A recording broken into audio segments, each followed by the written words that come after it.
Yang penting ketika mereka itu tetap bisa beraktivitas ekonomi, saya kira nggak ada gejolak, Mas. Ekonomi ketika yang kita tata itu, kios-kios nggak ada yang beli, gerobak-gerobak nggak ada yang beli.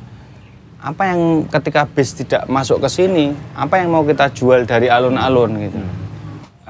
Kita inginkan adalah itu tadi Mas Nenang yang saya sampaikan bahwa tetap ada keterlibatan aktif dari warga dan komunitas dalam setiap kebijakan yang akan dilakukan oleh pemerintah maupun keraton.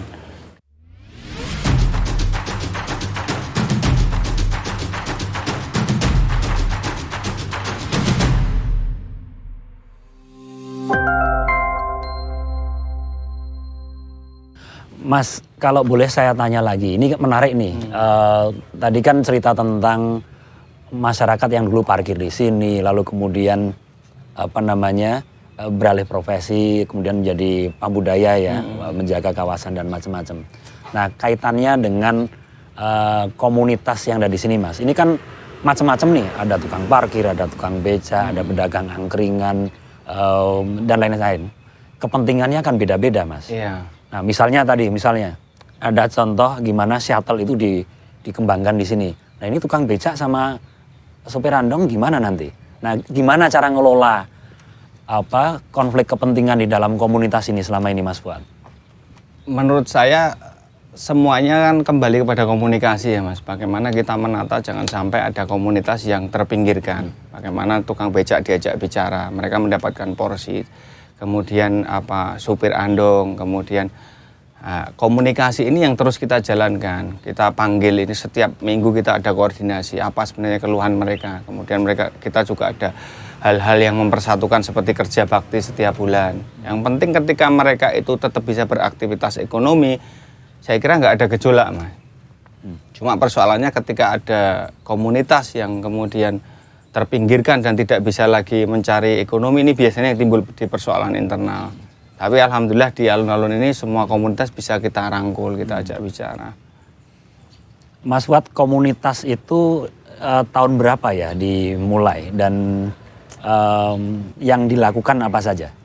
Ya, kita mulai di awal-awal penataan ya, Mas. Di awal-awal penataan itu tahun 2012 itu kita mengumpulkan warga, mereka yang berkepentingan di alun-alun ini kita panggil. Kemudian kita bikin wadah, forum komunitas kawasan alun-alun utara, di mana kita ngobrol dengan pemerintah, ngobrol dengan keraton, bagaimana sebaiknya pengelolaan alun-alun ini dibuat keteraturan yang tidak meninggalkan masyarakat.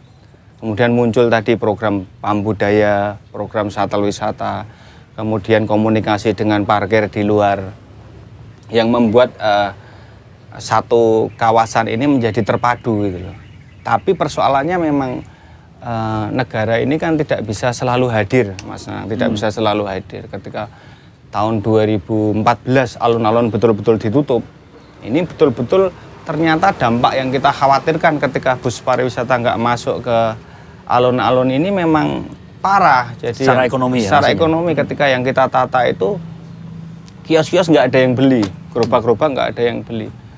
Apa yang ketika bis tidak masuk ke sini, apa yang mau kita jual dari alun-alun gitu.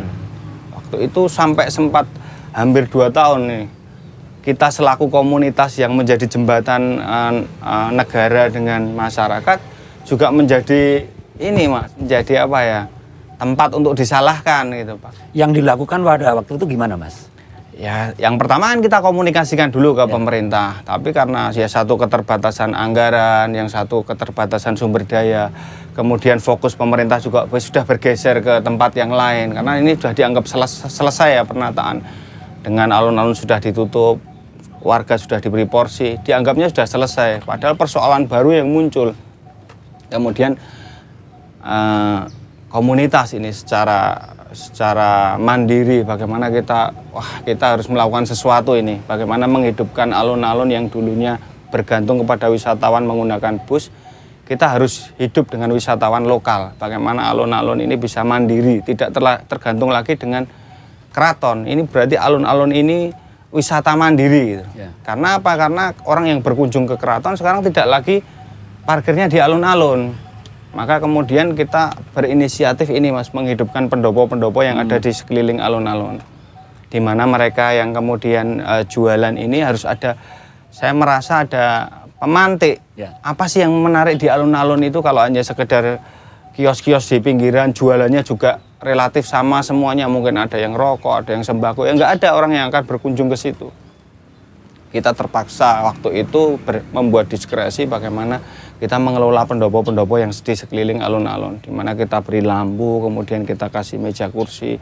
Kemudian mereka yang belum bisa jualan itu kita minta untuk titip dagangannya di pendopo-pendopo ini, Mas Nanang. Dan alhamdulillah mulai bergeliat ini, mulai bergeliat. Kemudian kita tata mana bagian untuk angkringan dan ronde, mana yang ini untuk apa lebih modern lagi. Ini alhamdulillah keteraturan ini memang banyak inisiatif dari komunitas. Seperti itu, Mas. Kalau pengalaman selama ini, Mas, masalah paling pokok dan tantangan ini apa, Mas? Yang dihadapi oleh tukang parkir, dihadapi oleh pedagang sekarang ini. Tantangan ke depan kira-kira seperti apa? Kalau sekarang COVID, Mas. COVID ya? Nah, yang kalau sekarang memang COVID ini omset pedagang memang sangat menurun. Kemudian yang kedua adalah ketidakpastian. Seperti apa sih nasib kami besok ketika kemudian alun-alun sudah tertata, sudah teratur seperti ini, ada kepentingan yang lebih besar. Ini apakah kami juga masih tetap diajak ngobrol? Menjadi bagian dari ini. Menjadi bagian dari apa? Ini yang menjadi persoalan kami. Kemudian juga persoalan yang lain adalah warga sekitar yang kemudian yang dulu masih anak-anak kecil, sekarang sudah besar, sudah berkeluarga, melihat alun-alun seperti ini, mereka juga ingin berpartisipasi lah, ini berpartisipasi memanfaatkan apa lahan yang ada di alun-alun untuk mereka mencari nafkah. Sedangkan kita harus menjaga ini keteraturan. Apa yang sudah ada ini tidak boleh bertambah. Kalau nanti tidak ada keteraturan yang jelas, maka akan rusak. Alhamdulillah dari awal sampai sekarang itu tidak ada penambahan pedagang di sini. Kalau meninggal biasanya diisi oleh ahli warisnya kayak gitu. Total komunitas ada berapa banyak, Mas? Komunitas ya ada 500-an kepala keluarga lebih ya. 500 kakak, banyak juga ya. Iya. Mas Fuad, ceritanya tadi menarik banget, Mas, tentang gimana komunitas ini mengisi ruang kosong yang selama ini belum maksimal diisi oleh negara, oleh pemerintah. Nah, ini pertanyaan terakhir, Mas. Harapan apa kira-kira dari Mas Fuad sebagai Ketua Forum Komunikasi Komunitas Alun-Alun Utara ini? Ke depan alun-alun utara dan komunitas dan pemerintah itu perlu melakukan apa sih? Yang pertama yang kita inginkan adalah itu tadi, Mas Nanang, yang saya sampaikan bahwa tetap ada keterlibatan aktif dari warga dan komunitas dalam setiap kebijakan yang akan dilakukan oleh pemerintah maupun keraton. Kita memahami bahwa ini adalah persil pribadi keraton, kemudian pemerintah yang mempunyai wewenang untuk mengelolanya. Cuma di sini itu ada komunitas yang menjadi representatif warga masyarakat yang selama ini berada di sini. Kemudian kami juga mati-matian ini untuk menjaga jangan sampai keteraturan di alun-alun ini rusak lagi gitu loh. Kemudian kami juga ingin bahwa negara lebih hadir di komunitas ini untuk mungkin memberikan program-program pelatihan, memberikan mungkin permodalan kepada UMKM, hal-hal seperti ini, Mas. Karena kami ini alhamdulillah selama ini bisa secara aktif mendorong keterlibatan warga dalam mengatur ini semua, jangan ini kemudian ditinggal. Hal-hal ini mungkin akan membuat ketidakaturan kerusakan akan muncul lagi, ini yang kita khawatirkan. Mas Fuad, terima kasih sekali. Ceritanya tadi menarik, menggambarkan tentang bagaimana masyarakat berinisiatif dari bawah menyelesaikan persoalan-persoalan publik. Nah, kita tidak akan berhenti di sini. Kita akan masih lanjutkan diskusi dengan Mas Fuad dengan topik selanjutnya tentang membangun imajinasi keindonesiaan dari Yogyakarta.